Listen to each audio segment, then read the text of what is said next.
And sometimes I read it as Nana, inagda, instead of Papa. У меня нет красивой тетради. Don't mind. Всем привет, дорогие друзья! Welcome to my channel. In this video, we will talk about why the Russian language is difficult to learn. So before we begin, if you are new to my channel, please don't forget to subscribe and hit the notification below to be updated on my next video. And by the way, I am Chola Pacoan from the Philippines, and I am currently living here in Russia for over a year with my Russian boyfriend, and I am also studying here. Well, studying here in Russia as a Filipino, it doesn't mean that I can speak Russian well or fluently. Well, absolutely not yet. It's so very hard for me. Sure. Well, yes, Russian language is a very hard language. It's confusing and the endings vary. Well, this video you may not agree with my reasons, but this video is totally based on my experience only while I passively learning the language. But for me as a foreigner or a Filipino living here in Russia, it is really important to study the Russian language because they only speak Russian here wherever you go, like at the grocery store or etc. or blah blah blah. Like you can't live here in Russia if you don't know how to speak Russian. Sure. So for me as a Filipino living here in their small city or province, I noticed that there are very few people who understand or speak English. So for me, it's so very difficult, especially if you're going to shopping alone or going somewhere or making friends or even to find a job. So yes, that's why it's so very important to study as a foreigner here. And it's also nice to live here, especially if you know already how to speak Russian, because they only have one language here and you don't need to learn another language. And there are also many opportunities, especially when you finish your studies and especially if you want to work in big cities for a high salary. But here in Russia, English is also studied in school or in university. Like here at our university, they also have an English subject once a week. And like my Russian classmates, every Tuesday they have an English subject while we as a foreign students, we are in a different classroom and we are studying Russian language. But most of my foreign classmates live near in Russia, so most of them already know how to speak Russian and most of them also work here while studying. And the good thing about it is that when you speak Russian to the Russian people, they don't judge you. Instead, they appreciate your effort in speaking one of the most difficult languages. When I first arrived here, I was eager to immerse myself in the culture, and that meant learning the Russian language. But soon I realized that Russian isn't just another language. It's a whole new world of linguistic challenges. From learning the Cyrillic alphabet to navigating complex grammar rules and unpredictable stress patterns, learning Russian has been both a daunting and rewarding journey. So in this vlog, I'll share you the specific aspects that make Russian particularly challenging for like me. Char. So давай, let's get into it. So the first one is the Cyrillic alphabet. Before I came here to Russia, I learned at home in the Philippines how to write their alphabet. Like this. Where is it? Like this also. Char.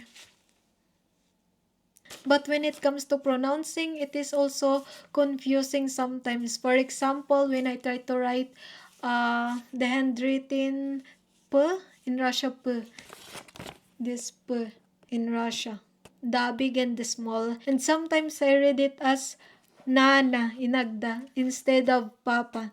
So when I studied Russian language here, it wasn't that difficult for me to write. So if you want also to study the Russian language, my advice is to first learn how to write their letters, how to pronounce them, and also study their vocabulary. Russian uses the Cyrillic script, which comprises 33 letters. While some letters resemble those in the Latin alphabet, they often represent different sounds. For instance, the Cyrillic B sounds like V in English, not B. Yes, this can be confusing initially. but with practice it becomes manageable. And another one is complex grammar and cases. Russian grammar is notably intricate. One of the most challenging aspects is its case system. Russian has 6 grammatical cases: the nominative, genitive, dative, accusative, instrumental, and prepositional that affect nouns, pronouns, and adjectives. Each case changes the word's ending based on its role in the sentence, which can be daunting for learners. And yes, this is where I'm really confused about the grammar case, because yes, every ending of a word here changes. Well, yes, based on grammar case so that your word is better understood. For example, I have here padege or case. Like this, I also have a grammar case here that my boyfriend made so I can understand it better, or so it's easy to understand. Sure.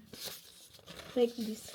For example, I have here the support word, I have a questions, I have add meaning questions, prepositions, something like that. For example, also, sometimes I read it as padetelne, because you know the English is also the same with the letter P in Russia, but it's R in Russia. R. Like Radital Nipadesh. And for example, Radital Nipadesh has a support word like niet, don't have or don't has. So, for example, у меня нет красивой тетради. Like, I don't have a beautiful dictionary. And the real of this word is like, у меня нет красивая тетрад. Тетрad толка. So, красивая, the ending is aya. It's a female, and so becomes krasivoy. Ayan becomes krasivoy. Yes, need to change. And tetrad is like this, tetrad. So becomes tetrads, and so becomes e. Like that. I don't know how to explain her, but don't mind. And not only radetolne, but all padije. So if you also want something like this, please don't hesitate to comment so I can send you the link. Sure. So the next one is verb aspects and conjugation. Unlike English, Russian verbs have aspects, perfective and imperfective. The perfective aspect indicates a completed action, while the imperfective denotes an ongoing or habitual action. Choosing the correct aspect requires understanding the context and intent, adding another layer of complexity. And the next one is unpredictable stress patterns. In Russian, word stress is unpredictable and can change the word's meaning. For example, muka means torment, while muka means flower. There is no fixed rule for stress placement, for learners must memorize the stress for each word. But me, I don't much mind it. I only pronounce it the same because they understand what I mean, what it means.